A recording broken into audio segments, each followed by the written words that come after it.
Peace Worthing and Shrub in Sussex, but more importantly, I'm the chair of the all-party parliamentary group for Tibet.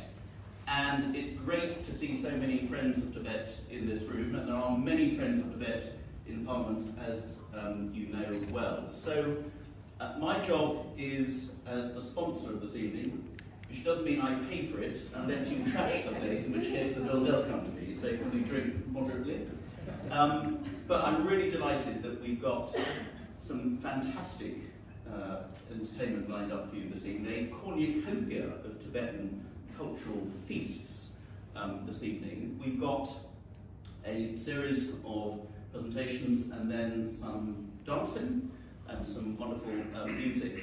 And then we have a very special guest in the form of Dame Joanna Gumby, who again is a great friend of not only Tibet but Nepal, which is very well known, and a great champion of all those people being oppressed by the Chinese government and others in particular. So we're delighted that Joanna's here, and we're looking forward to hearing some words from Joanna as well. So I'm not going to make a boring long speech because I've made lots of those today and the rest of the week, but I just want to welcome you here. Thank you to all those who worked so hard to get everybody here this evening, and just to reinforce how we're here to celebrate Tibetan New Year, but also to continue to raise the profile of the Tibetan people, the most fantastic, peace-loving people in the world who have suffered for so long since the 1950s. And in recent years, with what's been happening in Xinjiang and in Hong Kong, the fate of the Tibetan people has got a greater prominence. And whenever we have debates, we had a debate about Hong Kong just last week, and I always raise the Tibetan people, because what's happening to the Hong Kongers, what's happening to the Uyghurs, what's happening to some of the Mongolians now is what's been happening to the Tibetans at the hands of the Chinese for over 70 years, since the 1950s. So, but tonight we're going to celebrate, we're going to have a great time, we're going to eat, drink and be not too merry, as I said. So I'm going to first hand over back to Sentinel, who's going to introduce prayers to start with, I believe. So thank you very much for coming.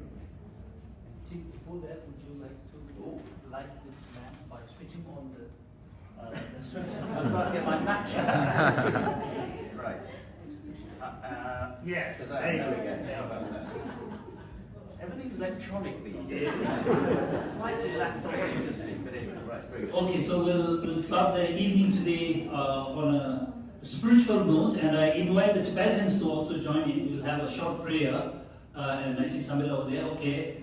Lama la japsul che wo, sangye la japsul che wo, che la japsul che wo, gyende la japsul che wo, sangye che la tsoge cholam la, chanjo bardo tani japsul che, dage che so kibe fonam ki, chola benje sangye drubar shu. Tamje dewa tam, dewe gyudan dewa gyuji. Simje tamje dungye tam, dungye ki gyudan dewa gyuji. Simje tamje dungye mebe dewa tam, dewa gyuji. Simje tamje niri chadam, yingdara dewe tanyong la dewa gyuji. Kamli rawe korwe shinkamsu, pedan dewa malu chungwe. Jere sewa tenzi gyatsoyi, shabe side padu engyuchi.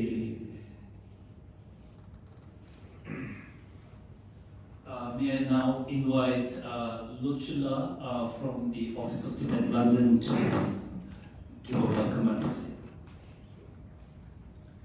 Good evening.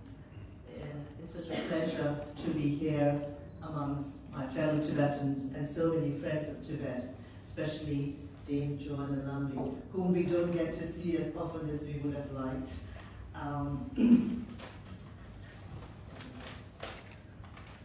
I think today's event will be marked in the annals of Tibetan history as we're celebrating the Tibetan New Year for the first time in the UK Parliament. And I also hope this marks the start of another annual event of the All-Party Parliamentary Group for Tibet. On this auspicious occasion, on behalf of the Office of Tibet London, I want to greet all of you in the traditional Tibetan New Year greeting style. Tashi Dewe Pusunso, Emma Paldo, Kuhamsam, Dendu Dewa, Tobasho, Tusan Tazu, Sama Taruru, Jaya Yobasho.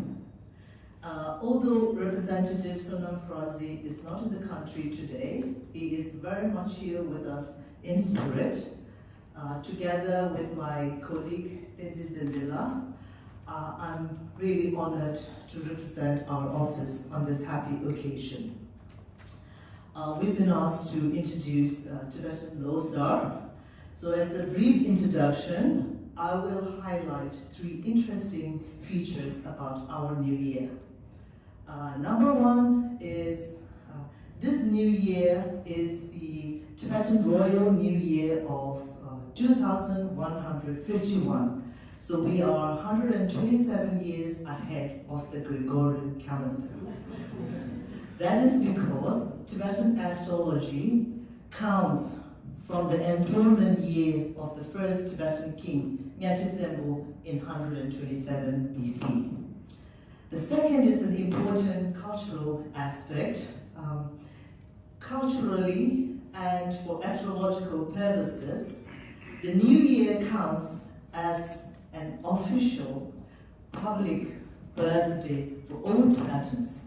We all become a year older on New Year's Day. Makes it very easy for everyone.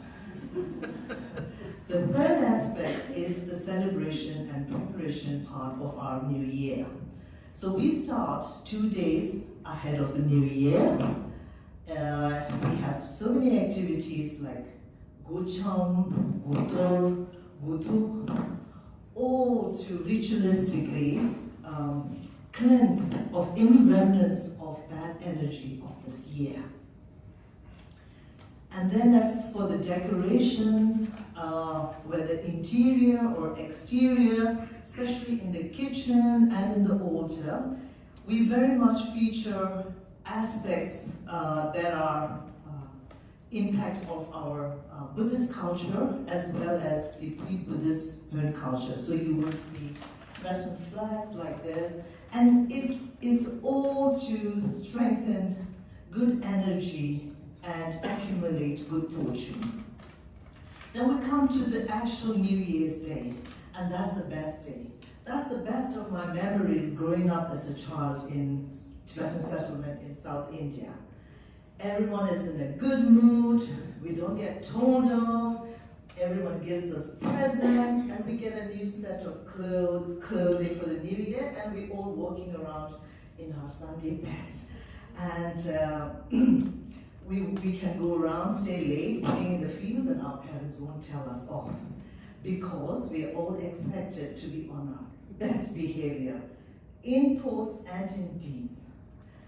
And I think we can conclude that Tibetan New Year is not just an occasion for joy and merrymaking, but also to start afresh, starting with good meritorious deeds to face and succeed in the new year. Last but not least, I want to send our greetings to all our brothers and sisters inside Tibet and outside. I also want to send out a message to all Tibetans, from Kham to Uzang to Amdo, that we, the chosen people of Avalokiteshvara's compassion, karmically linked to the land of snows, there will be a day of our grand reunion, and we will all celebrate Losar together in our ancestral homeland with His Holiness the Dalai Lama. Long live His Holiness the Dalai Lama. May he be healthy and long and lead the Tibetan people to peace and happiness. Thank you. Thank you, Lutula, for laying the context for this evening as we are here to celebrate the Tibetan New Year. And like Tim mentioned earlier in his introduction, we have a lineup of Tibetan cultural performances, and I will now hand over the proceedings to Dr. Tara Hamo, who is the Culture Secretary of the Tibetan Community in Britain, and she, along with all the cultural performers, have done a lot of work on this, and I hope that all of you will have a great time, enjoying the performances. Tara, please take over.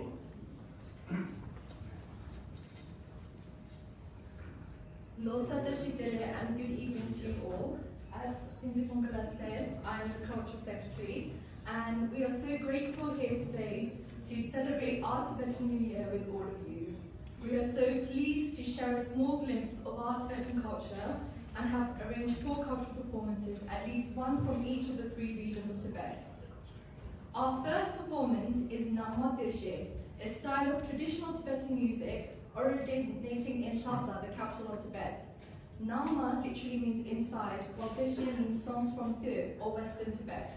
The traditional classical folk music dates back to the 16th century, during the time of His Holiness the 5th Dalai Lama.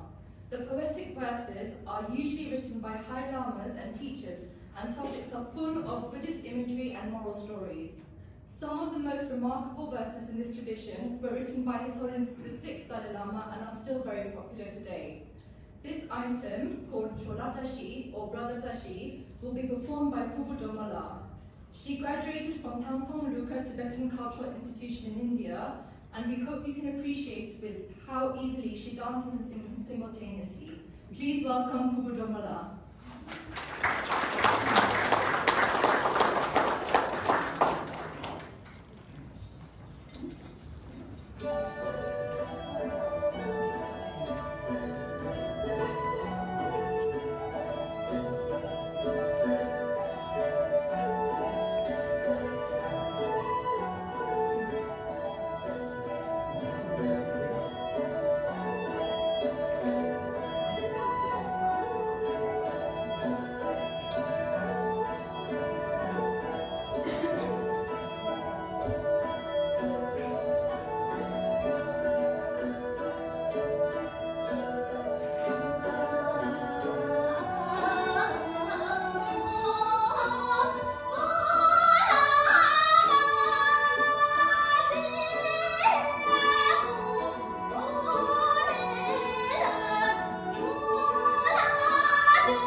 which is in Kham or Eastern Tibet.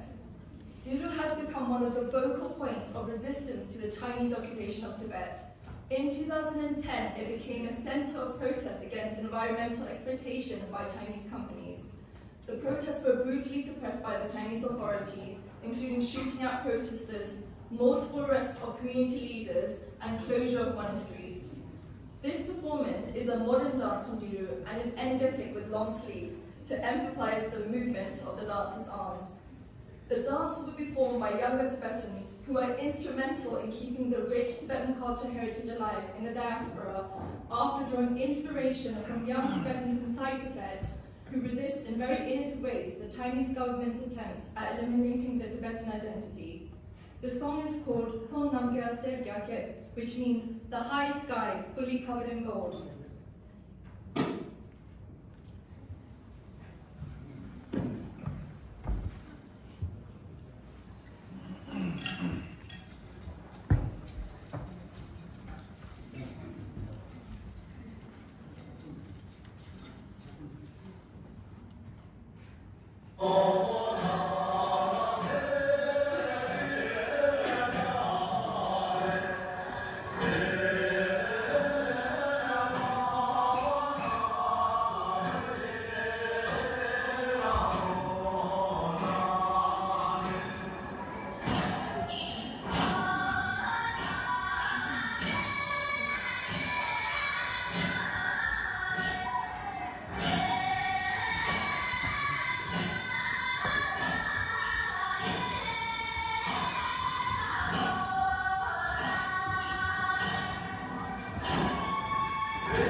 performance is Danye Shato, the dance of the lute players.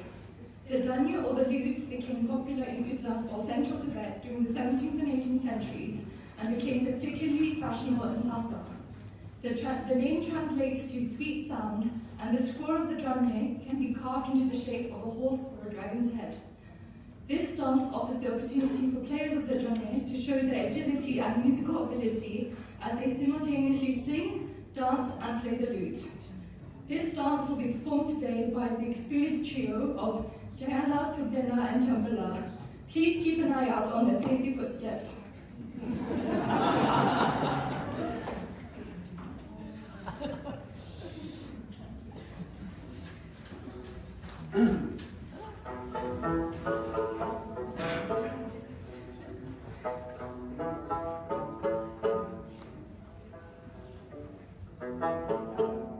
Lasso!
The next performance is an Amdo song.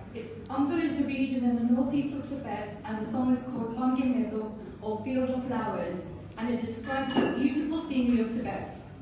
The harmonious intermingling of greenery, rivers and mountains. It's a song of praise of the environment. The combination of the dania and the mandolin is very characteristic of music from Amdo. Our final performer is Mr. Nawang Ludugla. BBC Music did a documentary on him titled From Buddhist Monk to Rockstar. I'm sure his performance will manage to take you all on a journey to Tibet's high and pure mountains of the past, which are unfortunately being excessively mined and hollowed out by the Chinese government to feed their hunger for Tibet's rich mineral resources. Please welcome Nawang, accompanied by Chinila on the mandolin.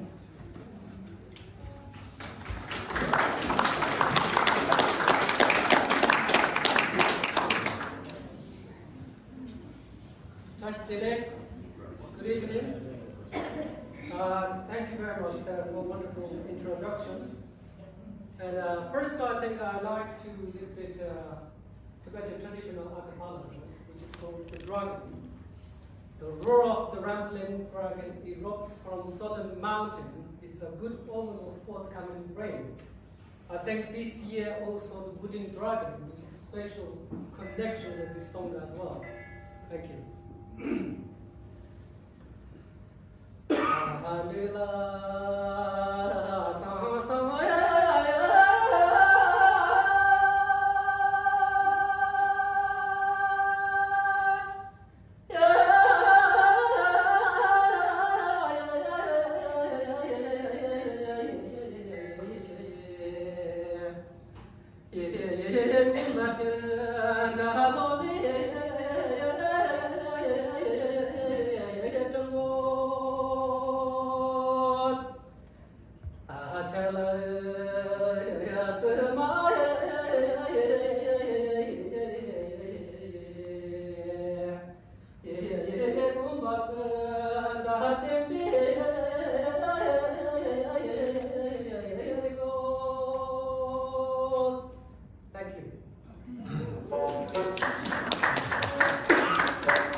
performances. Thank you to all of our performers, and we hope you enjoyed this brief glimpse into Tibet's rich culture. We wish you a very auspicious year of the Wood Dragon. Thank you. Kutite.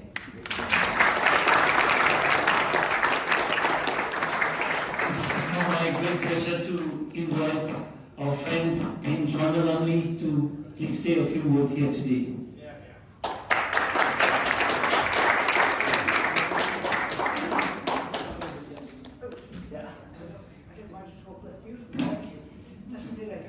Thank you so much for those fantastic performances. My cousin Baby, who's here in a green coat, I can't see her, and I grew up with Tibet as almost as familiar as our own families. Our maternal grandfather, our mothers were sisters, our maternal grandfather, Leslie Ware, was a political officer, and he first went up to Tibet in 1920. But the part of it I remember best of all, in their diaries and their drawings, is when he went back in 1930 with my grandmother, Tira, Maybe's mother, who was then only 17 years old, having left school in England, come back to him up in Sikkim and Bhutan and Tibet. And they went up there to meet the 13th Dalai Lama, His Holiness up there, and Granny was a great artist. And it was a huge privilege. My grandfather, who spoke Tibetan, made great friends, was received most warmly by His Holiness, and they formed an enduring friendship which lasted right up till their deaths, or in the case of the 13th, his passing on into the 14th. And as children, we were surrounded by Tibetan colours, Tibetan costumes, Tibetan beauty, the sheer beauty of this majestic place from which so much of the world's greatest waters and rivers flow. More important, the land of snows, something absolutely in our hearts. Now later on, I first went up to Dharamsala, although I met His Holiness the 14th before that. I went first with Kate, and then second, Maybe and I have always attended lectures and speeches by His Holiness here in London and in Oxford, and I went back again with the film company to film the 14th, who greeted us so warmly, and as ever we know about His Holiness is that you have a meeting for 15 minutes, which goes on for an hour and a half, which is absolutely wonderful. But what has endured with me is the sense of absolute injustice. I was with His Holiness and the then Speaker, Bernard Wetherell, outside the House of Commons here, carrying a placard, so long ago I can't remember, but it must have been in the mid-90s, saying, for so many decades the world has turned its blind eyes to what's been happening in Tibet. We've got to realize it now, and there's a photograph of me and the Dalai Lama holding this thing, saying this is what has happened to our whole people. And the world went on holding its ears shut. And we are now beginning to see the results of what happens if you don't listen. I have absolutely no doubt in my heart, and I know none of you do, that Tibet will be free again one day, whether in our lifetimes or not, but it simply will be free. How the world will have changed by then, none of us knows. But before I get too sort of introspective and passionate and start trying to learn some of these dances that your beautiful performers have given, we know now, and a Tibetan friend wrote to me this afternoon and reminded me that this is the year of the Wood Dragon. I would just like to read out some of the enviable attributes of the Wood Dragon. Courage, honesty, enthusiasm, generosity, loyalty, initiative, self-confidence, independence, optimism, determination, strength, and vitality. I see this around all of us here. We've got to keep it in our hearts. We've got to know that Tibet will be free. Thank you so much.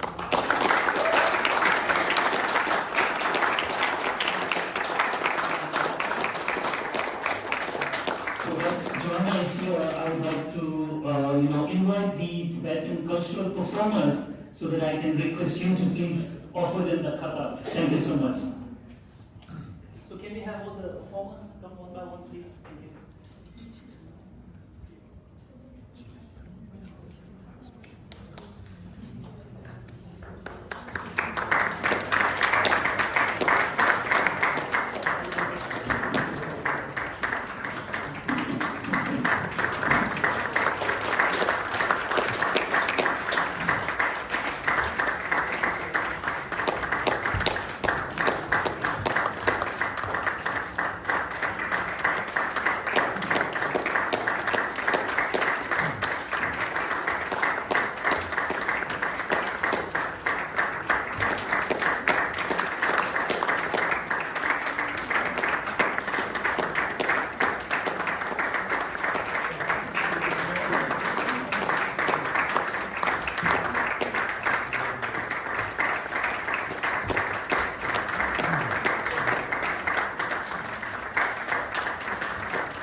it's my turn to say the word of thanks, and I have a very long speech prepared here, so please bear with me for a few minutes.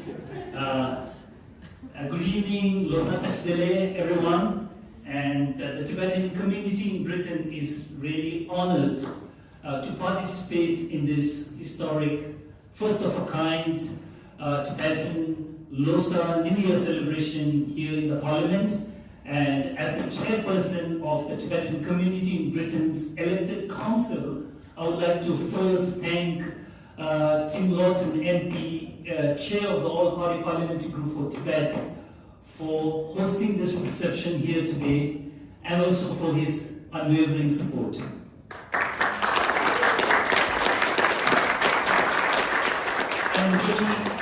I'm really grateful to Dame Joanna Lumley for sparing her time, despite her busy schedule, to be here with us, to usher in the Wood Dragon here. Thank you so much, Joanna. Thank you so much. And I would also like to thank maybe Jehu for facilitating Joanna's presence here. Maybe. Thank you so much. I thank all the parliamentarians of both the houses gathered here. I can see Sir Lord David Alton, Vera Hophouse, and we also have Jim Shannon here. Thank you so much. Thank you all for joining us here today. We have tried to bring a short glimpse of the Tibetan culture and brought it closer to you, to the Westminster, and we hope you had a good experience here watching the Tibetan culture. And here I would like to say that the Tibetan culture of compassion, kindness, and the rich philosophical wisdom of Tibetan Buddhism has a lot to contribute positively to the humanity, especially in this time of great crisis around the world. I next acknowledge the presence here of the Secretary of the Office of Tibet, the representative office of His Holiness the Dalai Lama, for her presence here today and representing the office here. The objective of today's cultural event, which, like our Culture Secretary has said, is a glimpse into the rich Tibetan culture, is to bring this culture to new audiences in Westminster. The Tibetan language, music, culture, dressing sense, way of life, everything is totally different to the Han Chinese culture. The Chinese Communist Party under Xi Jinping, as you all know, is trying to eliminate this unique linguistic, cultural, and religious identity of the Tibetan people. And as you all know, there are an estimated 1 million Tibetan children, according to the research by the Tibet Action Institute, where about 4 to 18 years old Tibetan children are coerced into these colonial boarding residential schools and preschools.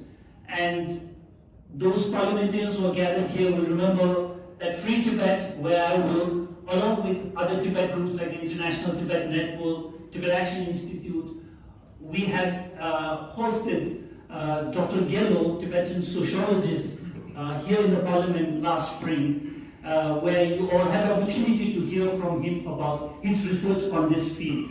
And we hope that our parliamentarian friends here will help bring about a debate on this issue in the parliament. We will also encourage all of you to look through some of the displays here in this room later on once you mingle around here. There are displays here about Britain's historical ties to independent Tibet. You can see a passport there of Tibetan Finance Minister Shagapa, and this is the passport issued by the government of Tibet, and on that we have the visa, the entry visa if you like, stamped by the UK government. And we also have images there of 4 Tibetan children who were sent in 1914 by the 13th Dalai Lama to study here in England at the Rugby School. And there are also other images here. And in one corner you will see there displays of drawings and artwork by young Tibetan children here in the UK who did this as part of the Young Tibetan Educational Club, which is a summer camp held by a group of dedicated Tibetans under the Tibetan Community in Britain. And there you have paintings on the theme of exile, home, freedom. So I encourage you to please look around and also interact with Namgyel, who is there to explain the story behind this. And I take this opportunity to thank the representative of all the different groups gathered here, with whom we have been working very closely for many years: the Uyghurs, Hong Kongers, Taiwanese, IPAC, think tanks, Tibetan supporters, friends. So we really appreciate your presence here today to celebrate the Tibetan New Year with us.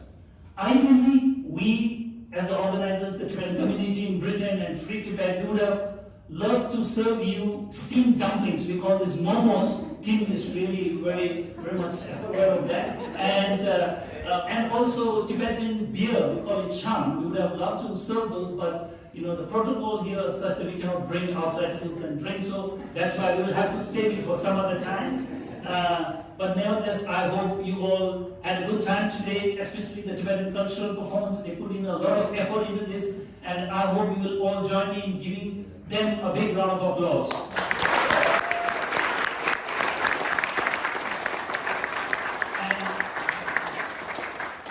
And before I close, I just wanted to say that on the table over there near the entrance, there are magazines of Free Tibet for you to please take if you like, and also there are copies of a new report on surveillance which came out just today, so it's really very important that copies of some reports are over there, and we also have code label pins of Free Tibet, so please feel free to take those. And I think all of you will also join the Tibetan community in Britain in wishing His Majesty the King a speedy and a fast recovery.